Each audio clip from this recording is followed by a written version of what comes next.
Hi, my name is Charlene and I'm 16. My life used to be quite ordinary. I live with my mother in a small coastal town in a house with a crooked fence and an old porch. Mom worked as a canned food factory dorm administrator. I went to school, did my homework, and wished something interesting would happen to me. Well, as they say, be careful what you wish for. My life was turned upside down overnight. Weather reports warned us of an approaching typhoon. Strong winds, hard rain, and high waves. Everyone in our town was used to it, but that day, it wasn't just a storm. It was a real monster. The winds howled like someone was yelling directly by our windows. The roof creaked and our house shook. Mom grabbed my hand and dragged me to the basement. We sat there, hugging each other and listening to everything crumble. After the storm finally passed, we went back upstairs and I froze. Our house was gone. All that was left of it was a pile of debris. Mom tried to stay strong, but I could see that her hands were shaking. What now? There's nothing we can do. Are you giving up, Charlene? We're alive. And that's a lot. A couple of days later, Mom said that we got permission to live in the factory dormitory. By some miracle, it survived. The dorm was cramped, smelly, and worst of all, male only. Mom and I got a tiny room with only 2 beds and a closet in it. We had to share the bathroom at the end of the hallway with the other residents. Be patient, Charlene. It's only for a month. The insurance company will take care of everything and we will move. That month dragged on and it felt like an eternity. Every day felt like a test. Imagine, you walk into the kitchen and see a mountain of dirty dishes. It smells of oil, onions, and canned food, and some kind of murky soup is boiling on the stove. Try it, kid. There's tons of vitamins in it. And don't get me started on the bathroom. Whenever I wanted to wash up, there were men with towels waiting in line for their turn to shower. Either there was no water or someone was singing songs from the 80s at the top of their lungs while the water was gushing from the faucet. I got used to washing up in the sink in the morning while everyone was still asleep. Someone's socks were constantly drying in the hallway. There were tools lying around, it smelled of engine oil, and someone was always swearing on the phone. I couldn't sleep at night because I could hear snoring, laughter, and the TV next door. It was a total disaster. But then I noticed a guy called Russell. He was gloomy, rude, and kind of weird. At night, he sometimes carried boxes somewhere. One day, I saw him quietly slip out of the dorm, looking around. I figured he was just crazy and didn't think much of it. A week had gone by since the typhoon. I had to go back to school. To be honest, I pray that the typhoon destroyed it too.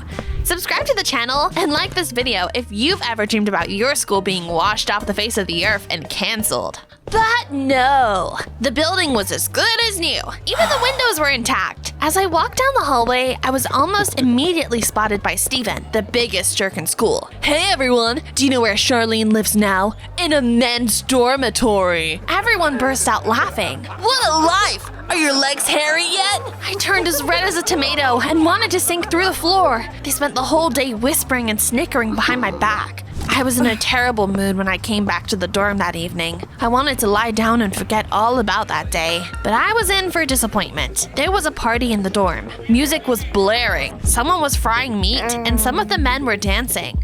Well, go tell them to keep it down. I'm a little girl. They won't listen to me. I couldn't stand it and went outside to get some fresh air. That's when I saw Russell. He was sneaking off somewhere again, looking around like he was afraid he might be caught red-handed. He was carrying boxes again. That's when it dawned on me. He was stealing from the factory. I didn't want to go back to the dorm and decided to see where Russell was going. I quietly followed him, trying to keep my distance. What did he do with those boxes? Maybe he sold canned food to some dealers for cash. Or maybe he had a stash somewhere. A few minutes later, I saw lights ahead, like someone had lit dozens of bonfires. When I got closer, I realized it was a tent camp. People who lost their homes after the typhoon lived there, on the outskirts of town. I stood there and watched as Russell opened the boxes and handed out their contents to the people there. Canned food, warm clothes, even some blankets. Russ, you're right on time as always, brother. That's when Russell noticed me.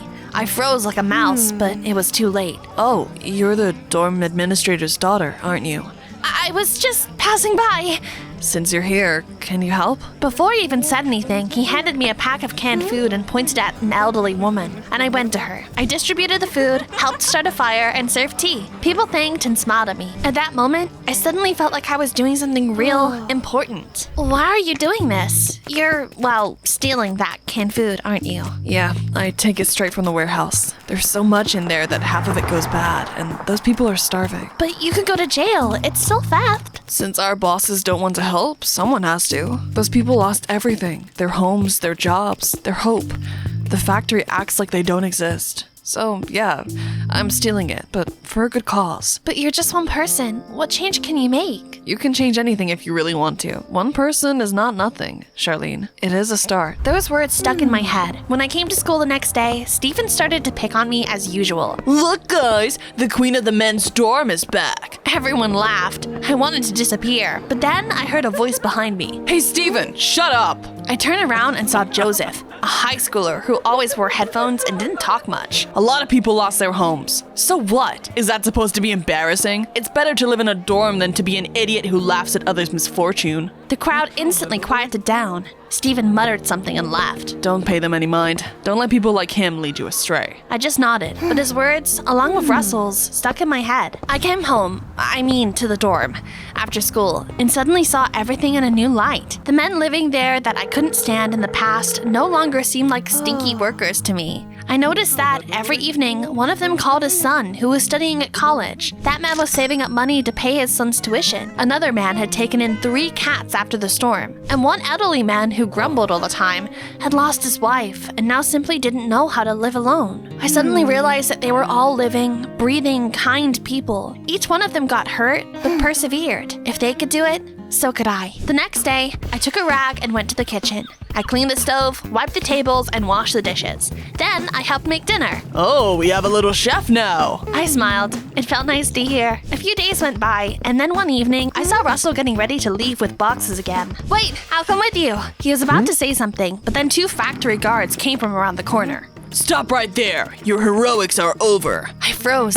They grabbed Russell and he dropped the boxes. Let him go! He's helping people! Do you have any idea how many families are going hungry after the storm? But they wouldn't listen. One of the guards pushed me away. I almost fell. But at that moment, the other factory workers came out of the dorm. They quickly figured out what was going on and sided with Russell. If he's a thief, then we're all thieves. Because we can't just watch people suffer either. Someone suggested we go on strike. Half an hour later, a crowd gathered in front of the factory. We chanted slogans and demanded the factory owners help the victims. I even drew a poster. We didn't stop until the morning. Finally, the factory boss came out of the building. He looked angry and tired. Okay, you win. We will provide the victims with food and clothing. The crowd cheered. Russell was released, and he smiled as he walked past me. The next day, I came to school feeling like I'd swallowed the sun. At recess, I came up to the blackboard and told my classmates that the factory was now helping the people living in tents, and that they could contribute too. I suggested we get warm clothes and food for those who needed them. At first, everyone sat silent. But then several people raised their hands. They were ready to help and said they would print some posters. After classes that day, Joseph came up to me. Wow, I thought you were a quiet girl, but you're a rebel. Do you want to hang out after school?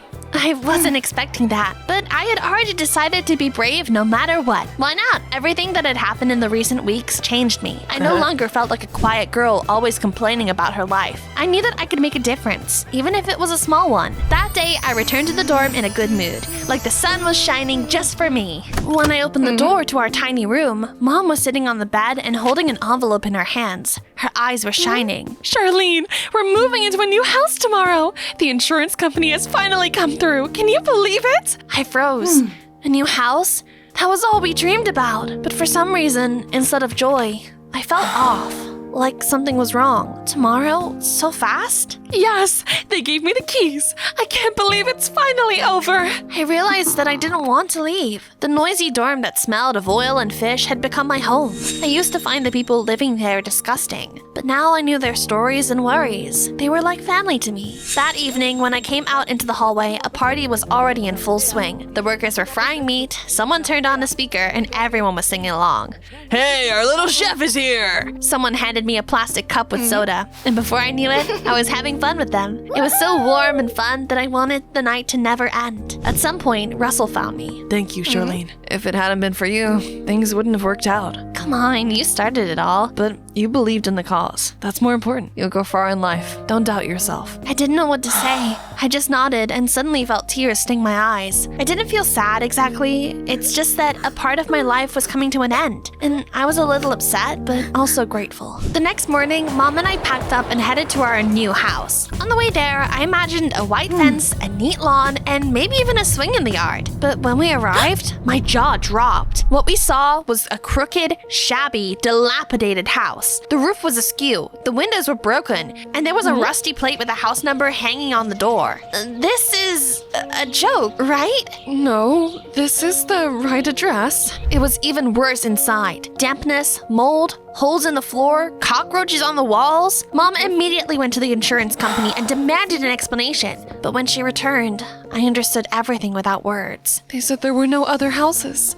This is all they can offer us. We stayed there, not because we wanted to, but because we had nowhere else to go. I tried not to complain, but every night in that house felt like a punishment. The roof was leaking, and the trickles of water were running down the walls. The floor creaked underfoot like it was about to collapse. But despite everything, I kept visiting the people in the tent camp. Russell was still helping them, and I tried to be there for them too. Sometimes Joseph came along. We carried boxes and distributed food together. He was always joking and trying to make me laugh. But for some reason, I was feeling more gutted by the day. One day, when we were sitting by a bonfire, I told everyone that I now lived in an old house that looked like a barn. I've heard that everyone got houses like that. Rex. All of them. It made my blood boil. We survived a typhoon, lost everything, and now they were throwing crumbs at us? When I came home, water was dripping from the ceiling straight into a pot. Cockroaches were running along the walls, and the light suddenly went out. Mom lit a candle, but she looked so tired that my heart ached. I remembered Russell's words. You can change anything if you really want to. One person is not nothing, Charlene. It is a start. I realized I couldn't just sit and do nothing anymore. I spent the whole night drawing a poster. By the time I finished, it was already light outside. The next morning, I came to the insurance company, stood in front of their building, and held up my poster. However, they pretended I didn't exist. Then, I heard familiar voices behind me. I turned around and saw my classmates. Charlene, you weren't at school and we were worried. They stood next to me. Someone brought cardboard and markers, and they started to make new posters. Then the factory workers showed up. They came to support me. Russell was one of them. He nodded at me, and I felt that now it was all happening for real. An hour later, people from the tent camp joined us. A huge crowd gathered in front of the insurance company building, but no one came out of it. And then the minibuses stopped next to us. Reporters with cameras and microphones got out of them. They immediately started to film and interview us. We were asked who we were and why we were there. Only then did the doors of the building finally open, and a manager in a suit, pale as snow, stepped outside. The company will make every effort to provide good housing for all those affected. The crowd clapped and cheered. I was standing in the middle of it all, dumbfounded. And then someone touched my shoulder. It was Joseph. I asked my father for help. He called his friends from the TV stations. I couldn't help but hug him. A few months went by. The insurance company kept its word. All the victims were given proper homes. Our house was also renovated, and it became cozy and bright. We even got new windows. Mom and I still went to the dorms sometimes. I brought pies and helped out in the kitchen and hung out with the workers at their fun parties. It was still a noisy place that smelled of fish and oil, but now I loved it. Russell quit his job at the factory and became a volunteer. He went overseas to build houses for people who survived natural disasters. We kept in touch. As for Joseph, well, we became an item. I became class president because, according to our teacher, I had great organizational skills. But I knew that it was actually because I wasn't afraid to act. When I think about everything that happened now, I realize that one person is truly capable of changing everything. What matters is not giving up. If a lot of people can do that, maybe even a typhoon won't be able to stop them.